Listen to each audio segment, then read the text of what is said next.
Match প্রস্তুতির ঘাটতি champions ট্রফিতে ভোগাতে পারে বাংলাদেশকে।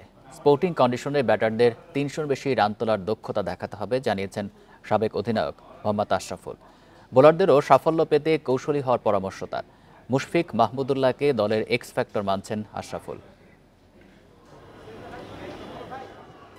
বিপিএলে টি-20-র প্রস্তুতি নিয়ে চ্যাম্পিয়ন্স ট্রফিতে ওয়ানডের চ্যালেঞ্জ। ভিন্ন ফরম্যাটে মানিয়ে নেওয়ার সাথে প্রস্তুতির ঘাটতি ভোগাবে বাংলাদেশকে। শক্তিমত্তার বিচারে টাইগারদের সাথে বাকি দলগুলোর ফারাক বিস্তর। আইসিসি ইভেন্টের আগে বাংলাদেশ দল ঘোষণা নিয়ে নাটকীয়তা নিয়মিত ব্যাপার। এবার ভিন্ন চিত্র।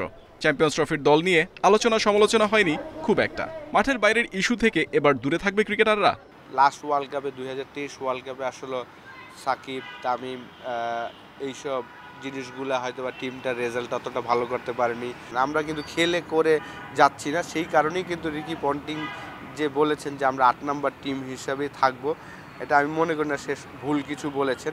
দুবাই ও রাওয়ালপিন্ডির স্পোর্টিং কন্ডিশনে ৩০০+ রান প্রত্যাশিত। বাংলাদেশের ব্যাটারদের মানসিকভাবে প্রস্তুতি নিতে হবে অত রান তোলা কিংবা রান তাড়া করার। বোলারদের জন্য অপেক্ষা করছে কঠিন পরীক্ষা।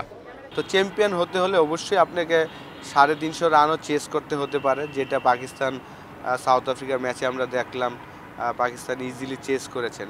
তো আপনাকে চ্যাম্পিয়ন হতে হলে এই ধরনের মেন্টালিটি নিয়েই যেতে হবে। ট্রু ব্যাটিং উইকেটে কিন্তু আমরা এখনও ওই জিনিসগুলো রপ্ত করতে পারিনি।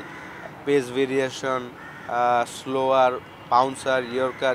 আশরাফুলের চোখে দলের এক্স ফ্যাক্টর মুশফিক মাহমুদুল্লাহ। দুই অভিজ্ঞ ক্রিকেটারের কাছ থেকে বিশেষ পারফরমেন্স প্রত্যাশা। দুজনই তাদের সম্ভাব্য শেষ আইসিসি ইভেন্ট রাঙাবেন দারুণ পারফরমেন্সে মনে করেন আশরাফুল। যেহেতু লম্বা একটা কেরিয়ার এবং হয়তোবা এটাই তাদের শেষ আইসিসি ইভেন্ট হতে পারে, তারা যেন একদম বল ওয়ান থেকেই আর কি এক্সট্রাঅর্ডিনারি কিছু করার চিন্তা করে যেন খেলে। সেটা হতে পারে 200 স্ট্রাইক রেটে যদি ব্যাটিং করতে হয় সেভাবে। ভারতের বিপক্ষে ইতিবাচক ক্রিকেট খেললে সাফল্য পাওয়া সম্ভব। পরিকল্পনা অনুযায়ী মাঠের পারফরমেন্সে প্রতিফলন হলে জয় পাবে বাংলাদেশ, বিশ্বাস আশরাফুলের।